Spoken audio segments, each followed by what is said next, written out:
Hello guys, తిరుమలలో చూడండి guys decoration ఎలా చేస్తారు. వైకుంఠ ఏకాదశి సందర్భంగా డెకరేషన్ మన గుడి ముందరే ఉంటుంది. డెకరేషన్ వెంకటేశ్వర స్వామి గుడి ముందర చాలా బాగా చేశారు చూడండి గైస్ డెకరేషన్.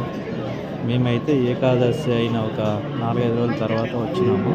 డెకరేషన్ అట్లే పెట్టినారు. ఇంకా చూడడానికి అయితే చాలా బాగుంటుంది గైస్.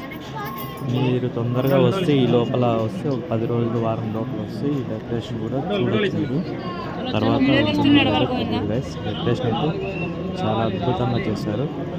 ఫ్లవర్స్తో మొక్కలతో చూసుకోవచ్చు మీరు ఈ వీడియోలో. ఇంత బాగా మొక్కజొన్నలు అయితే ప్యూర్ న్యాచురల్ మొక్కజొన్నలు, అన్ని పూలన్నీ ఒరిజినల్ పూలతోనే అలంకరణ చేసినారు. ఇక్కడ మన తిరుమల మెయిన్ గుడి ఎంట్రన్స్ గోపురం ఎదురుగానే డెకరేషన్ అయితే చేస్తారు. చాలా బాగుంటుంది డెకరేషన్. తొందరగా వచ్చి ఈ డెకరేషన్ చూసుకోండి గైస్. చాలా బాగా చేశారు డెకరేషన్ అయితే. రకరకాల పూలతో చూడండి, మీకే తెలుస్తుంది డెకరేషన్ ఎలా ఉందో. అలాగే వీడియో చూస్తున్నట్లయితే గైస్ వీడియో లైక్ చేయండి, షేర్ చేయండి, మా ఛానల్ అయితే సబ్స్క్రైబ్ చేసుకోండి గైస్. చాలా బాగుంది డెకరేషన్.